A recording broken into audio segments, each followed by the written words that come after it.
Kunzi bacu mwese mudukurikiye ni kuri Keza TV show nk'ibisanzwe nongeye kubasubiza kandi mbifuza komeza kugira ibintu byiza mwese tubana umunsi kundi. Reka nizere ko mumeze neza mwese aho muri abari mu bihugu byo hanze bigiye bitandukanye ndetse n'abari mu Rwanda mwese nongeye kubaha ikaze ndetse nanabashimira kunaba n'ibitekerezo mugenda mutanga umunsi kundi mu biganiro bigiye bitandukanye tugenda tubagezaho mukatanga inama ndetse n'ubundi bufasha bugiye butandukanye ndetse n'indi nyunganizi no kuri buri muntu wese urambura akaboko agira icyo atanga Mana igimo kubira karindwi.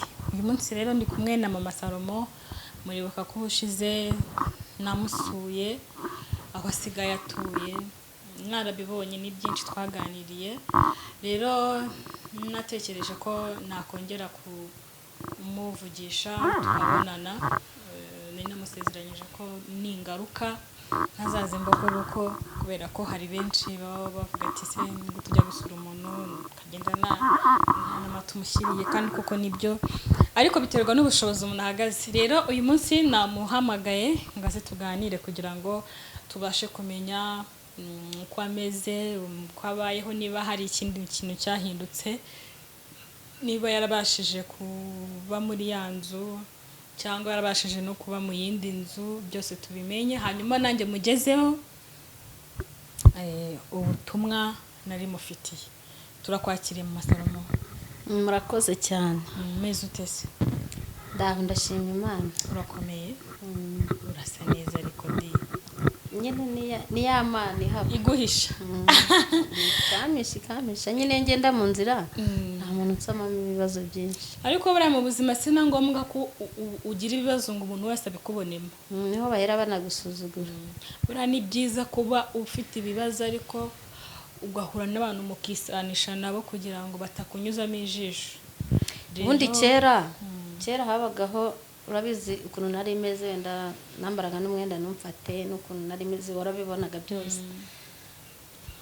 Bajyaga bamfataho ijambo bakamvuga nyine ukuntu gasareba ukuntu ameze, iki banza atarya, banza umugabo yaramutaye, banza iki nyine ibintu nk'ibyo. Rero izi saha ntabwo abantu bakirirwa bamvugaho ibintu byinshi, nditambukira nkigendera ibyanjye nyine ndabyimenyera ari njyewe ubizi, cyangwa n'uwo nabashije kuba nabibwira.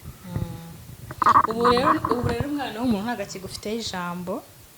Imana yarabamishe kandi Imana ikomeze iguhishe nk'uko iri kubikora. Buriya hari igihe ureba umuntu ugahita umubonamo ibibazo ku buryo umuntu ujyana gusuzuma umuntu agahita avuga ati uyu muntu bwansuje agiye kunsaba. Hari abagukwepa, ariko ubu rwose umeze neza, uranabyirengagiza, uracyabyibushye, ntabwo ibibazo bikikunanura, urabona ko wiyakiriye. Ubundi iyo umuntu atariyakira iyo utariyakira nibyo biguhangayikisha ku buryo umuntu wese akurira akakubonamo ufite ibibazo byinshi cyane. Hanyuma umeze ute? Uracyatuye hahandi? niho nkiri rwose, ntabwo ndahava. Niho ukibera. Na Salomo ameze ate? Salomo ni umwana, arega ni nka bigiye bijya ku mugani. Icyo abonye nyine nicyo afata. Ibyo abonye bifata gutyo, nta kintu abirenzaho. Ako nyine ambwira ngo dusubire hahandi. Hari abana nyine bari bamaze kuba inshuti, ambwira ngo dusubire ngo kwa runaka, nyine akavuga izina ry'umwana waho. Umva rero, ariko ni iminsi mike azaba yamenyereye. Yego. Hanyuma ku byerekeranye no ndumva ntatinda, wenda ibindi turabiganira nyuma. Buriya iyo umuntu ashonje ugakomeza kumuganiriza cyane kandi ashonje yaburaye, bituma umutera inzara kurushaho. Ariko buriya nubwo waba ubireba ariko ari bibisi ariko uzi kuri bubirye, uravuga ati nubwo wenda ntarabiteka ariko igihe cyose mbonera akanya ndabitereka ku ziko. Nari nakuzaniye utuntu dukeya, nibwo bushobozi njyewe nari mfite.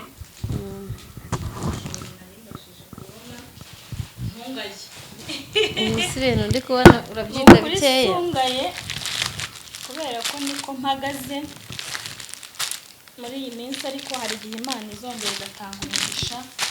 Ngiye kuri njye ntabwo ari bike. Ntakire mikoro hasi. Nazanye udutoya kuko nitwo dutubuka. Hari igihe Imana izakira igatanga umugisha ikaduha bifatika. Kana agafu k'igikoma. agasoma ashyira ku ruhande asinye n'udusorwa tomu Imana ibahe umugisha pe. ntugaye wakabyara we n'eshatu Ndamara icyumweru cyose. ubwo rero mu bushobozi bwanjye bukeya navuze nti ntabwo nagenda ibokoboko reka ahubwo ikintu Imana isubiza aho wakuye ngera icyo kintu navuga. mbese nanjye ngire byibura mvuga nti ngire inshingano. Aya makaroni ni menshi ndayarya igihe kirekire ngiye. Ni menshi ariko ni duto. Yana sosi tomate nyitekamo nyiciyemo kabiri ntago nyiteka yose urumva iminsi iraba yisunika. Ubwo rero rwose ntungayire uko mpagaze imisaya miremire y'ikizi n'umugani bajya baca imisaya y'urukwavu umusaya w'iki yewe nyine uko nuko mpagaze ariko bitavuze ko ningira ikindi kintu ndajya mbona nzajya nkureba. Imana ijye iguha umugisha n'abantu bose nyine badukurikiye ibintu byose ni gake nabo ngira ngo ntawe utari bukwifuriza umugisha ibintu kubera byose ko iyo ugaburiye umuntu buriya ukoze ikintu gikomeye. buriya hari abantu banga kugira ikintu batanga bavuga ngo ubuse ngo namuha 5,000 ngo siyaga ngo siyanseka ngo ubuse namuha 2 niyo cyaba siyangaya. igihumbi ngiye hari umuntu wari uri bari mu karere ka Kirehe gusa yarambwiye ngo n'uw'Ikibungo nigeze kubona mbona nyoherereje iyi note y'igihumbi kuri telefone ariko iyo note y'igihumbi yayimpaye nta kintu na kimwe mfite hahandi ayo mafaranga yankoreye umuti ku buryo utabyumva barayarariye nijoro. Nanjye ndabyibuka icyo gihe nari mfite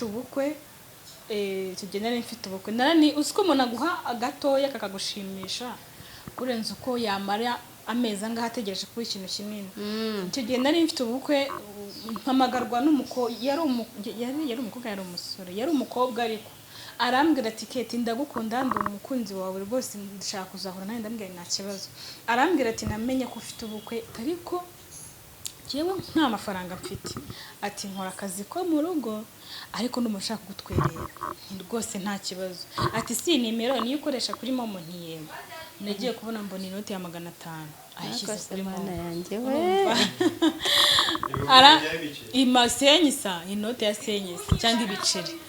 ubu ngubu Imana ihita imukubira. Arambwira ati rwose ahita amamagara arambwira ati umbabarire ndabizi uratunguwe ariko nkorera amafaranga make ashoboka kandi ukwezi nikurashira ati rero mbabarire ushobora no wenda ntacyo yamaze ariko ushaka kugura n'amayinite kandi koko nibyo 500 si yabura icyo agura si ikiro cy'ibirayi ubu wenda ikiro ni 600 yakumugani yaguramo n'amayinite n'abazatambuka ni urakoze rwose amafaranga umpaye ari bumfashe n'ubundi nari nyakeneye nyine kandi koko nibyo amafaranga aba make ariko nta buri cyakora nubwo giye cyabicire cy'ijana.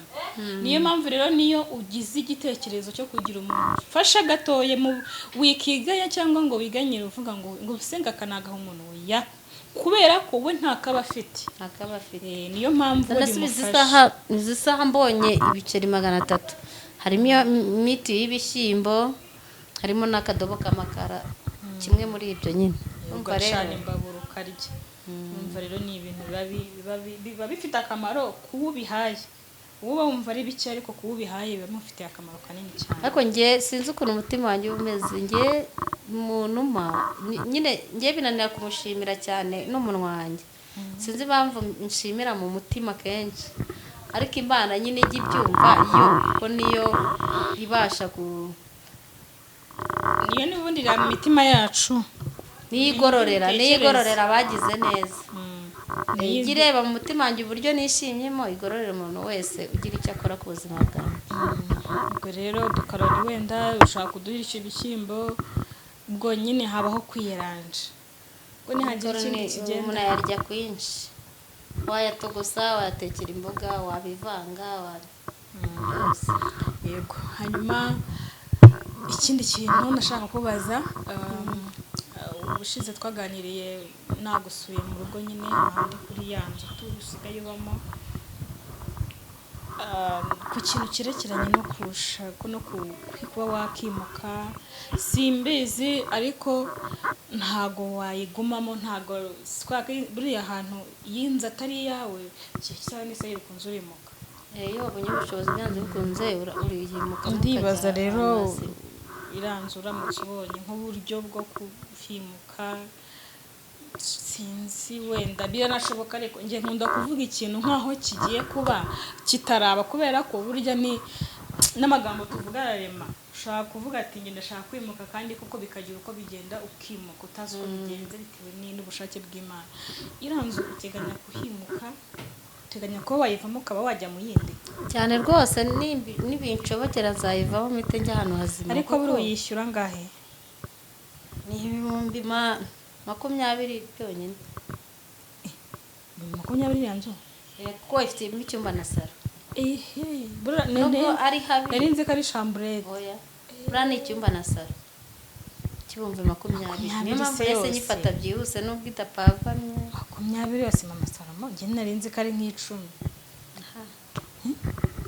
kubera ko ari i Kigali nyine nabo bitwaza ko ari i Kigali. none se reka nta kibazo ubwo nyine inzu zaranabuze ariko se igitekerezo wazabwiye nyirayo niba atuye inaha sinzi niba yayivuga sinzi ukuntu yayivugurura keretse iriya kuyisenya ariko basi imbere akahakora nyine urumva sinagezemo ariko wambwiye uko imeze wenda akaguterera nk'igishahura imbere nyine akareba ukuntu byibura agerageza kuyisana kuko ubu wenda izuba riri kuva ariko mu gihe cy'imvura ubaye utarabona uko wimuka ni ukuri yakugurira iriya nzu. ntabwo nyuma y'uko muhava ngewe buriya nagize ubwoba nagizemo ubwoba mvuga ati ariko ubu nk'iyi nzu kuko inzu isazira i Kigali ikaba isaziye hagati y'izindi nzu zisa neza zisa neza nyirayo nta n'ubwo ayivugurura nta nayisenya. ese mvuga ati nta kintu kibamo kigiki ntaba naraje mu nzu izahoraho nagizemo ubwoba nyine nicyo cyanteye ubwoba nta kibamo kuko nk'iyo ndyamye bavuga ati ari ikintu gishaka kungwa hejuru uhubuka kikangwaho nyine cyaba ari ikinonko kandi ikinonko nticyakwica ariko ikinonko kiba haba haciye ikintu byanze bikunze kujya cya kinonko kiba ashobora guca umuserebanya ashobora guca inzoka yahumura yasinzi nka tafi ibyo ndi kuvuga ntibigutera ubwoba gusa wowe kubera ko usa naho nyine ugifite kumara iminsi wabwira nyir'inzu ikibazo ufite buriya rero ufite uburenganzira bwo kubwira nyir'inzu ati inzu mbamo imeze gutya erega nabo babibona ko n'abantu bambwira ko kuva na kera ariko abahoze bayibona iriya ifite nyirasine ifite nyirayo ariko ntahaba nese ziba wishyura ni ukumwohereza kuri telefone nagahagera ese ubwo ugize nk'ikibazo ibayiva ko natekereza ko yaba itanava imeze kuriya bisaba guhamagara umuntu nyine ushinzwe gushyiramo abapangayi akamuhamagara. none se umusabye kuzareba urumva kuvugurura kuyivugurura byasaba kuyisenya. njye ntabwo nshaka kayivugurura nashaka azayireke nimbona uko nyivamo nzahita nyivamo nibitinda se ukazayigumamo ukamaramo nk'amezi 3 imeze kuriya. amezi 3 ntabwo turi mu kwa 2 mu kwa 3 harya imvura igwa mu kwa 4. Imana yumva amasengesho imvura igwa guhera mu kwa 3 kujya nko kurangira. urumva wowe ikintu ukora ntago nyine ubundi ibintu bishobora kurabivuga nugatabikora ariko warabivuze urumva iriya nzu n'inyuma ibiti byarashaje nyuma biragaragara ku muryango kunuza yaravunaguritse aho imbere we sinzi wenda uko bimeze ariko rero wowe aho kugira ngo inzu izakubwire twumve mu Salomo ngo inzu yamukuko yaguye inzira hirimo ikintu ukora upfa kumutumaho uwo nguwo nyine uha amafaranga umbwira ati nubwo batera igishahuro cy'icyondo ushaka gutera igishahuro cya sima imbere gusa kugira ngo byibura ibyondo by'imbere bikomere mu gihe uyirimo icyondo ntabwo gihenda wenda kereka ari sima irahenda kuyigura ariko nk'umuntu uri kureba ufite umwana ungana kuriya yakagutereye igishahuro byibura kongera agasigiriza imbere wenda inyuma akahareka. njye rero ko bambwira ko imaze igihe kandi ari iy'ibiti ngo ibiti ngo ntabwo bijya bipfa kuba ariko iyo ndebye ukuntu nyine byaboze nabyo mbona nta cyizere nabiri. oya uzanyuzemo ukamubwira abyanga ariko wabimubwiye abantu bashaka kuba abona iyo makagati se ko nta kibazo ntacyo bashaka kuba abantu bose barimo nta kibazo baba bafite kandi iri ku muhanda nicyo kintu gisekeje iri ku muhanda ahubwo iriya nzu mwabonye iri munsi y'umuhanda ariko kandi yegera iteganye n'amazu meza asa neza ariko rero gusa nyine imbere yaho hari ibigori n'ibirarwaye n'ibindi wabihinze nabisanzemo kuriya nyine ariko ngo ni ibya nyiri iriya nzu agishyiramo umuntu nyine akaza akahahinga akabiteramo akabisarura akazabimushyira.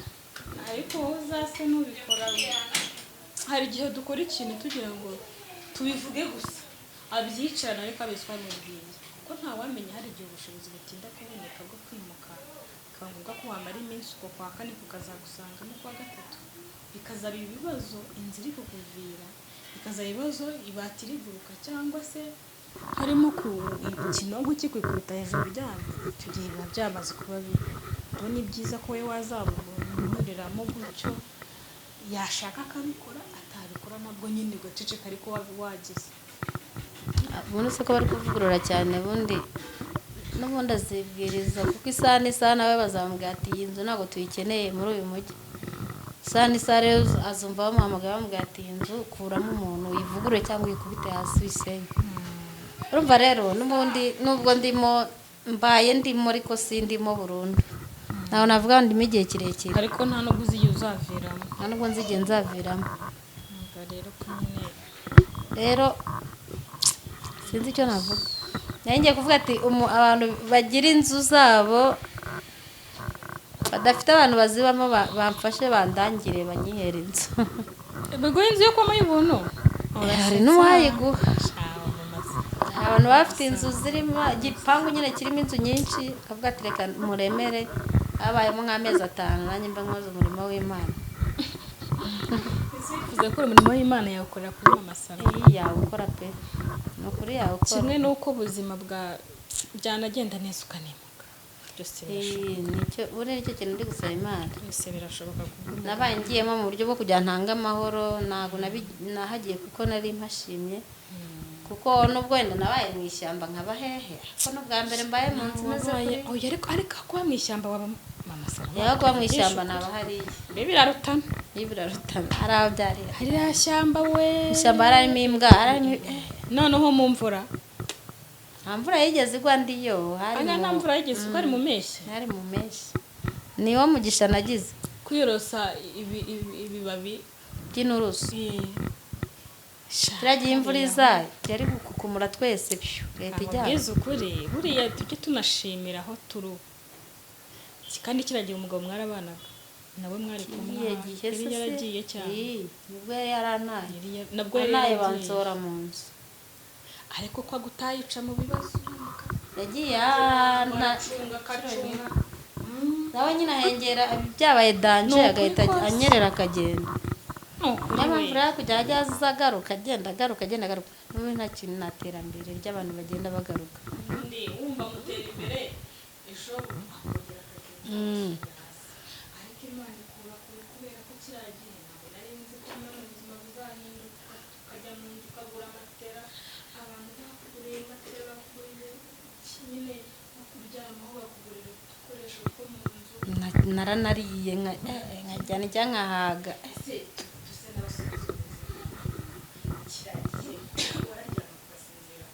biriya bintu ubundi byose ntabwo bijya bimvamo nyine mba mbyibuka nari nkimwonsa noneho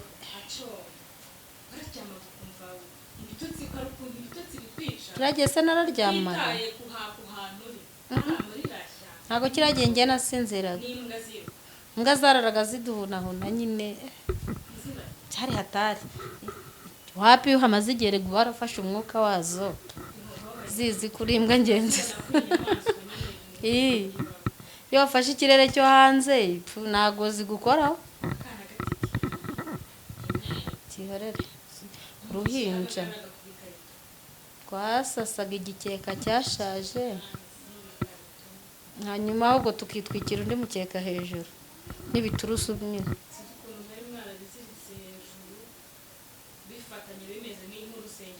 iyo twarabiziritse nyine turabihuza iyo hazaga umuyaga nyine n'ubundi ntabwo umuyaga wo mu zuba buryo uba ari mwinshi cyane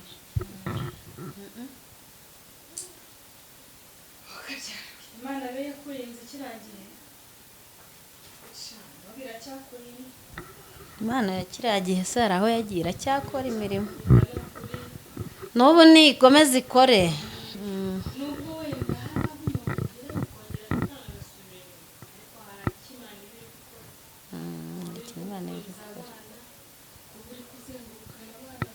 bari kwiga kiriya gihe bari inzererezi bari barakina batoya bataratangira n'ishuri. mukuru yarasikaga yirirwaga yirukanka inyuma y'imodoka aho zitaye ibirayi aho zitaye ibitoki amakara. uzi ko n'abana babura cyangwa ngo abure mu buzima bw'abana baragoye umwana yirirwa yirukanka arabura bakamushaka ibyo byose Imana igukura muri rashyamba. buriya rero hari nk'umuntu yakuzanye kujyana Kimisagara yakagukuye kujyana hari nk'umuntu wenda wamfashije muri kiriya gihe izi saha akaba atekereza ko ntabyibuka byamumenyeshe yuko mbizirikana ahubwo ari nabyo bintu nzirikana bidashobora kumvamo. umuntu uzi ko yakoze ikintu n'uwansengeye ari ngira ngo byangezeho.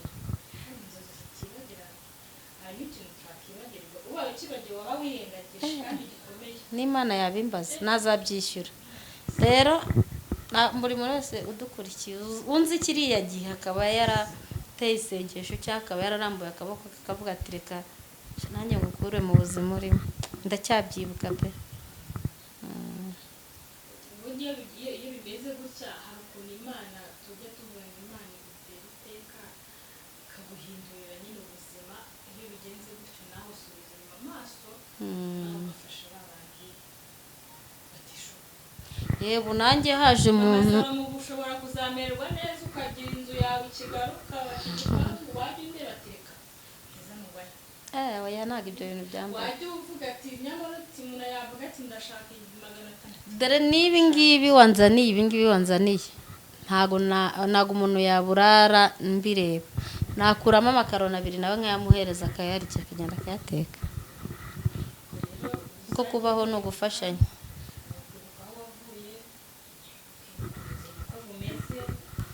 ko hari n'abandi bari inyuma yawe. burya dukina mu byiciro bitandukanye n'ibibazo biba bitandukanye. njye nshobora kuvuga ngo ndakenya nta mafaranga afite ariko akaba hari undi inyuma uri munsi yanjye nawe akaba afite undi muntu muri inyuma. ahubwo nyine buri muntu agira igihe cye cyo gusubizwa. buriya usenga ntago usenga ngo Imana ihite gusubiza ako kanya. oya hari igihe kigera bya bisubizo bikaza. hari umuntu wigeze kumbwira ati Imana irasubiza ariko iratinda. impamvu itinda ni iyihe?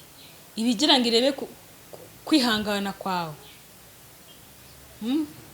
irakugerageza kugira ngo irebe uko hari abantu bahita babivamo ukavuga ati ko nasenze Imana ko wavuze ko uzanyubakira inzu ko wavuze ko wazamo umugabo nkamaze imyaka 10 ntarabona umugabo n'iyo nzu ndarambiwe ngiye mbivuyemo ngiye kubamo. ubuse ko yambwiye ngo izama umugabo ikamumpa agahita agenda buriya yari wera.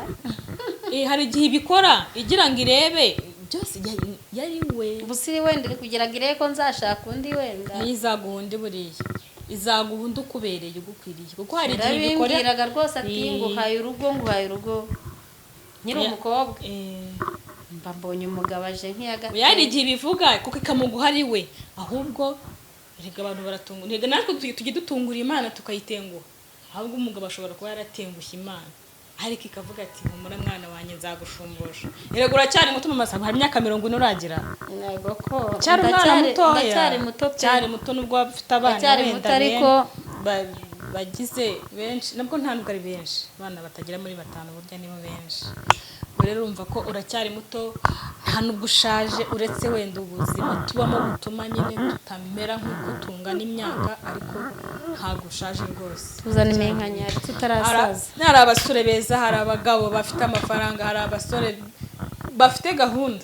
igihe nikigera uzumva ngo bafite ubwako ingo zose ariko zambera cyangwa se bikanaba nyuma yuko kandi ibyo nubyo byishyiramo bizatuma usaza gutyo. ahubwo Imana n'inkorera ibitangaza kuremera umugabo ibyo gukora bifatika nunga abana mbari hirire bazaba abana. nanone nibyo nibona ikwiriye umugabo izamuguha.